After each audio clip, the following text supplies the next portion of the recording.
welcome to episode 3 of my sub-3 hour marathon build. If you're just joining me, I'm a beginner runner who's just trying to get as fast as I can, as quickly as I can, and right now that means my goal is sub-3 hours in the marathon. So checking in with my goals this week, number one goal was balance and priorities. I did okay with that this week, not amazing. So I've really been enjoying learning about diet, nutrition, particularly fueling during the workout. And by the way, next week's episode, I think I'll do the whole episode on fueling during the workout because I really want to share with you what I've learned. It's made a huge difference. But because I've been focused on that, my mind has been kind of consumed by it a little bit. So whereas on the surface, my week probably didn't look any different, my mind certainly was more preoccupied with running related stuff, which is okay for 1 week. I recognize it. We're gonna not be like that forever. It's just the beginning stages while I'm excited about something new. So the training this week was okay. There were positives and negatives. So Monday started off as usual with a more intense interval session. So I did 4 by 5.5 minutes at just above threshold pace. So I think the reps ended up being about 350 per K. So that was all fine. Nothing's to report there, got it done. The afternoon, I did a hill sprint session. Now, if you saw the episode last week, I intended to do a hill sprint session on the Monday afternoon, but actually abandoned that idea because I was getting some knee pain and it didn't feel good. This week there was a little bit of knee pain, but it wasn't as intense as last week. So I decided to go ahead with it. Got the session done. I did 15, 25 second reps. And it's interesting because during those sets, my knee felt okay, but afterwards during cool down, really sharp pain. And I instantly regretted my decision. So I bailed on the cool down, went home, still did my afternoon strength session. So that was a triple day. Intervals in the morning, hill sprints in the afternoon, strength in the afternoon. Tuesday I woke up feeling okay with the knee. So I went on my easy run, but about 50 minutes into it, all of a sudden, it really came on strong, really sharp pain.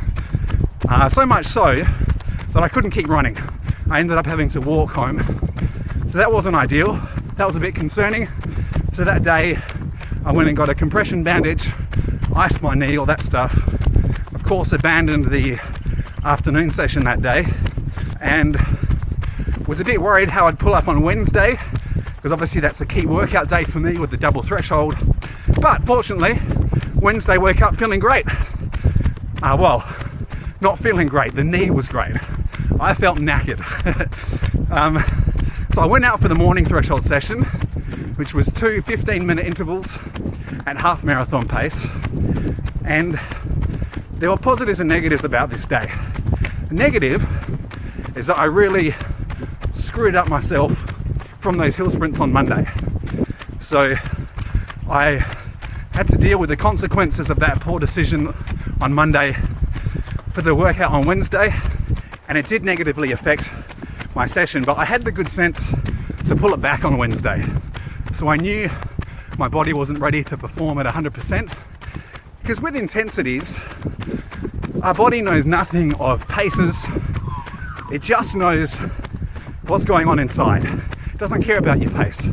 So what might be half marathon pace for me one day doesn't necessarily mean that's half marathon pace the next day. We've really got to learn to be sensitive to what our bodies are telling us. And I'm certainly a guy who can get fixated on a plan, on the numbers. This is the number I want to hit, so I'm going to do it. But of course, with a threshold session, you can't approach it like that. You've got to listen to your body. So fortunately I did that. I pulled back the intensity.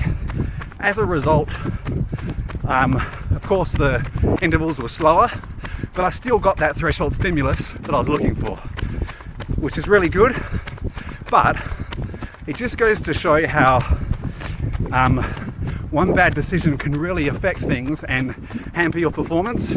Because whereas I made that good decision to pull back, the poor decision on Monday meant that I wasn't getting as much out of that workout as I could have done. So that's why recovery is so important. We've got to make sure for our key sessions, we're ready to go. We're ready to put in a really solid effort. That wasn't the case on Wednesday. My fault, lesson learned. So I got the morning session done and then thought I'd play it by ear as to whether or not I was going to do the afternoon session. Fortunately, I recovered well that day and felt pretty good in the afternoon. So I did do the afternoon threshold session, but again, pull back the intensity because I needed to. So I did 7 4-minute reps at threshold LT2, and that all went fine. My knee was okay. So all in all, positives and negatives from that day. I definitely suffered from making a bad decision on Monday, but we can't change the past, but of course we can make good decisions in the present and the future. So that was good that I did that. Even though I was a bit knackered, I pulled back the intensity and didn't just plow on regardless. And then did a strength session Wednesday as well. So another triple day, big one. But woke up Thursday feeling tired, although the knee was okay, which is good. So double easy run Thursday, felt yuck. Double easy run Friday, felt yuck. And I still feel like I'm dealing with the consequences of that now. So on the Saturday, I reckon I'm still not recovered from beating myself up at the start of the week. And you can see how this stuff, like once off it's okay, but if you keep doing it, it compounds and we're just missing out on fitness gains. So we've got to make sure we're recovered for our key sessions so we can push it and keep gaining fitness. So lesson learned. So I'm out on my long run now and thought I'd take you guys with me. So if you're a regular here, let me know if you prefer this format or the talking head in the studio. Thought I'd give this a go. Might be fun, although we've had a bit of rain, that's okay. So the plan for this long run is to do a 10-minute warm-up, 55 minutes at zone 2, and then depending on how I feel, either 2 20-minute intervals at marathon pace or just the one. I reckon I might be able to do 2. We'll see. But before we were just talking about making good decisions. I'm not just going to plow on. I'm going to listen to my body, and if I feel like I should only do 1, I'll only do 1. You'll find out real soon what decision I made. And then I'll probably skip my strength session this afternoon or do a greatly reduced load just to make sure I'm recovered from Monday, because I want to start Monday strong, really attack the interval session I have planned then, up to the marathon pace section and ready for our customary crossing of the bridge footage this week.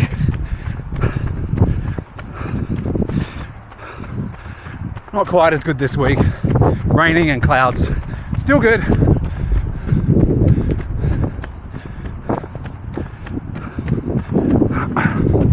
So far this marathon pace is feeling fine. I reckon I will do the 2 20-minute reps, we'll see. Well, that's the 2 marathon pace segments done. Just in my cool down now, and I wasn't expecting that. I felt great.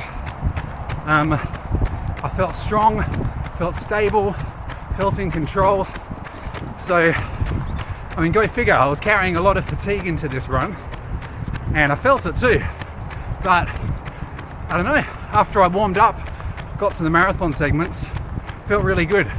So got both sections done, and yeah, I don't know why, that's really encouraging. Last week, I did 25 minutes at marathon pace. This week, 40 minutes, and it felt better this week. Go figure. So double thresholds for the win, I reckon. Just some cool down post-run reflections. I was wondering, again, why I'm doing all this. And yes, there are lots of obvious reasons, fun, fitness, blah, blah, blah, but there's got to be something deeper. For me to be attacking this goal so hard to dedicate so much of my time to it, there must be something much deeper than I realise, I think. And as I was running today, I'm just hoping that it's not rooted in a desire to try and prove my worth by achieving something. That would be a shame, because in my head I know that my identity, my value, my worth, it's got nothing to do with anything I may or may not achieve. But sometimes in practice we can still live out of that lie. And I know it's a long story, I won't go into it all, but I mentioned in the first episode that I have a tendency to really seek excellence and really go after things I'm interested in, and that's a really good quality, and I've done that all my life, and there's something really right and good about that. But I just wonder, I hope it's not the case, but I wonder if a lot of me seeing how fast I can get in the marathon, maybe underneath there's some subconscious need to prove myself, need to feel worthy somehow, and that might come because I've had a great life, but and in all humility, I'm a pretty gifted guy, and I can say that because I realise it is gift. It can all be taken away just as easily as it was given. And so in exercising these gifts at various stages in my life, I think along the way there's probably been some disappointment, some hurt.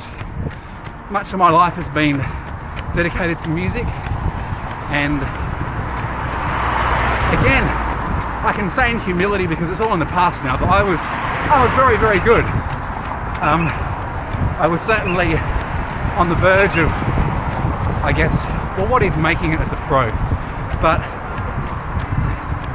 I knew I had something special in music, and I made a conscious choice to leave all that, and I don't regret it. It was the right thing to do, but I just mention it because I think it joins a line of things where I feel like I've had something to contribute to the world in exercising my gifts, and for various reasons